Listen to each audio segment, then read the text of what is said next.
चुनाव के परिणाम। जनकपुर नाम का छोटा सा कस्बा चुनावों के बाद से ही चर्चा में था। इस बार का चुनाव साधारण नहीं था। कस्बे के इतिहास में पहली बार दो युवा उम्मीदवार आमने सामने थे। एक तरफ था आदित्य, जो पढ़ाई पूरी कर शहर से लौटा था और अपने कस्बे की बदलती जरूरतों को समझता था। दूसरी तरफ था राघव, जो स्थानीय व्यापारियों द्वारा समर्थित था और पुराने तरीके की राजनीति में भरोसा रखता था। मतदान वाले दिन पूरा कस्बा जैसे जाग उठा था। लोग सुबह से कतारों में लगे थे और पहली बार युवाओं की संख्या ज्यादा दिखाई दे रही थी।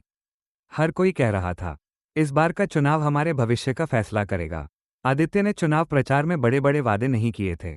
उसने बस इतना कहा था कि मैं आपकी सुनूंगा और जो भी करूंगा मिलकर करूंगा। दूसरी ओर राघव ने उम्मीद के मुताबिक भव्य रैलियां की, पोस्टर लगाए, लाउडस्पीकरों में भाषण चले। कस्बे के बुजुर्ग लोग कह रहे थे कि अनुभव हमेशा उपयोगी होता है, लेकिन युवा कह रहे थे कि अब समय बदल चुका है। एक हफ्ते बाद चुनाव के परिणाम घोषित होने वाले थे। सुबह से ही सबकी निगाहें पंचायत भवन की ओर थीं, जहां मतगणना चल रही थी। टीवी पर स्थानीय रिपोर्टर लाइव अपडेट दे रहे थे। आदित्य अपने घर के बरामदे में बैठा था। हाथ में मोबाइल था, लेकिन वो उसे बार बार सिर्फ इसलिए देख रहा था क्योंकि उसके दोस्त लगातार मैसेज कर रहे थे, भाई अभी तक 200 वोट से आगे हो, अरे अब पीछा कर दिया, फिर आगे हो गए। राघव अपने समर्थकों के साथ पंचायत भवन के बाहर बने शिविर में बैठा था। उसकी आंखों में थोड़ी चिंता जरूर थी, लेकिन वो मुस्करा रहा था। इसी बीच उसकी मां धीरे से बोली, जीत हो या हार, तुमने मेहनत की है, बस यही याद रखना। कस्बे में माहौल उत्सुकता और बेचैनी से भरा था। दुकानें आधी खुली थीं, लोग बार बार वहां से गुजर रहे थे। बच्चे भी पूछ रहे थे, कौन जीता।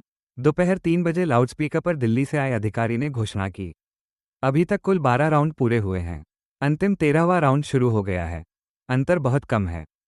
सबकी सांसें थम गईं। कुछ ही मिनट बाद फिर आवाज आई, और अब हम चुनाव का परिणाम घोषित करते हैं। जनकपुर नगरपालिका के अध्यक्ष पद के लिए विजेता है आदित्य। एक पल को सब शांत हो गया।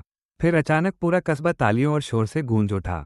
आदित्य के घर पर मिठाइयां बंटने लगीं, बच्चे नाचने लगे और युवाओं में नई ऊर्जा दौड़ गई। लेकिन इस खुशी के बीच आदित्य सबसे पहले राघव के पास पहुंचा। उसने आगे बढ़कर राघव से हाथ मिलाया और बोला, ये जीत मेरी नहीं, जनकपुर की है, और मैं चाहता हूं कि हम साथ मिलकर काम करें। राघव ने मुस्कुराते हुए उसका हाथ थाम लिया। मैं तुम्हारे साथ हूं, हम दोनों का मकसद एक ही है, हमारा कस्बा। ये देखकर वहां खड़े सभी लोगों को लगा कि असली जीत नागरिकता की थी, न कि किसी एक व्यक्ति की। अगले दिन आदित्य ने कस्बे के स्कूल में एक जनसभा रखी। उसने मंच से कहा, चुनाव परिणाम सिर्फ संख्या नहीं होते, वे बताते हैं कि जनता को क्या चाहिए, उन्हें कैसी सोच पसंद है। इस बार आपने बदलाव चुना है और मैं वादा करता हूं कि आपकी उम्मीदों पर खरा उतरूंगा। उसने ये घोषणा भी की कि पंचायत में हर महीने जन सुनवाई होगी, जहां कोई भी आकर अपनी समस्या रख सकता है। कस्बे के बुजुर्गों ने कहा, अगर ऐसे ही नेता मिले तो गांव कस्बा हर साल बदलेगा। युवा बोले, ये तो असली प्रेरणा है।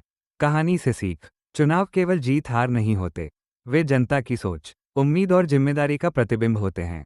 एक जिम्मेदार नेता और समझदार नागरिक मिलकर किसी भी जगह को बेहतर बना सकते हैं। और जनकपुर की कहानी यही कहती है, जब लोग जागते हैं तो परिणाम सिर्फ कागज पर नहीं बदलते, बल्कि पूरा भविष्य बदल जाता है। आपको ये कहानी कैसी लगी? ऐसी ही नई नई और प्रेरणादायक कहानियां सुनने के लिए हमारे चैनल को जरूर फॉलो और कमेंट करें। धन्यवाद।